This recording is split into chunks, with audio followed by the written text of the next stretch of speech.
It's a wonderful vista for us to see downtown rising from the 28th floor of the tallest residential building in the state of Utah. This 2011 is the year of residential for City Creek. A month ago, we had a great celebration in marking the 1 year before retail opening of City Creek Center. 2012 will be the year of retail, but the residential year is 2011. Between January and September of 2011, the final installment and the big installment, 400 out of 500 units of residential homes come into the marketplace. Well, we know the key to a vibrant downtown and a vibrant community is a 24/7 population. And the residential component of downtown has been really, for some time, a goal for the city. It's been reflected in our plans. It's reflected in your downtown rising work coming out of the Chamber of Commerce in Salt Lake City.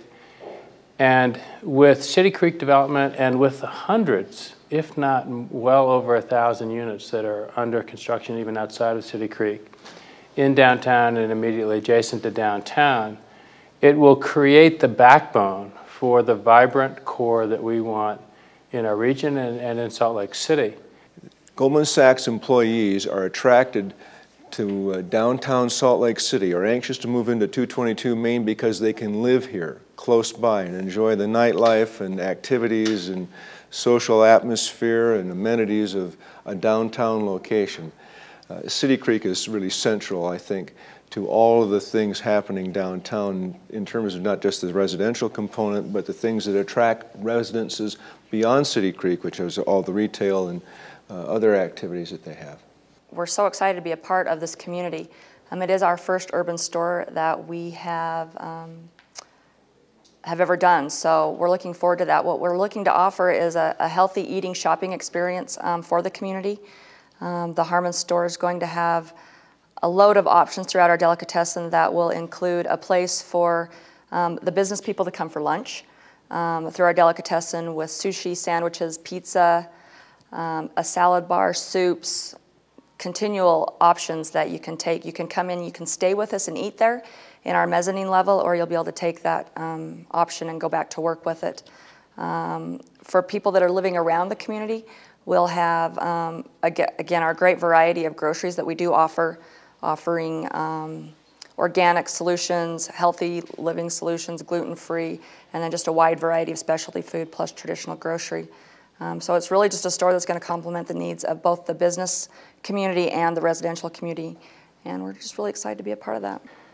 It's a competitive landscape in real estate finance today, both commercially and on the single-family side. What has changed is, the stated income mortgages, the subprime mortgages, the lenders that provide that kind of capital are few and far between now. And the strike zone for qualifying borrowers has narrowed. And so it still is, capital is flowing, but borrowers have to qualify, and it's a little tougher to qualify than it ever has been.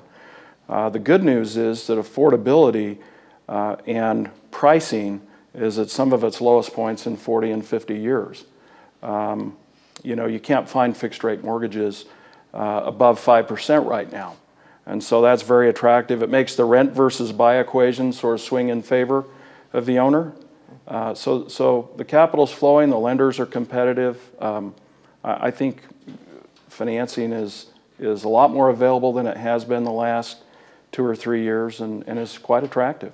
We have a very urban flair. We're 2-story lofts with garage door, 2-story garage door, roll-up windows. We face Pioneer Park with rooftop terraces, and so it is a different lifestyle. It's watching the Twilight, series, on your rooftop with all of your friends and your barbecue and hanging plant gardens. But we do believe you should be able to walk. You should be able to have a dog. You should be able to be within, a block of mass transit. And Broadway Parks is the next piece in portfolios that we're building. to have a vibrant downtown, you must have a wide portfolio. You must have City Creek and you must have Broadway Park Lofts.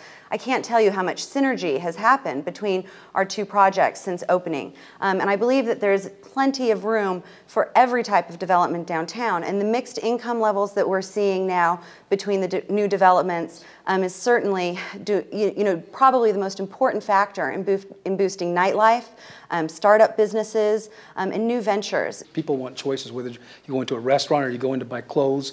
You need to have choices for many, many people.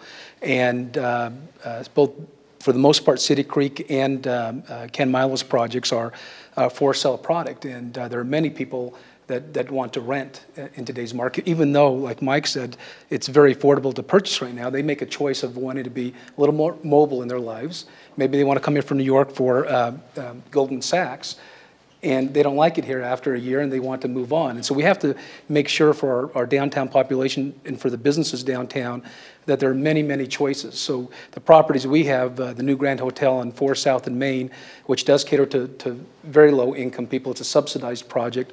The rent is subsidized by the federal government. At 159 South Main, we have 10 units above a restaurant.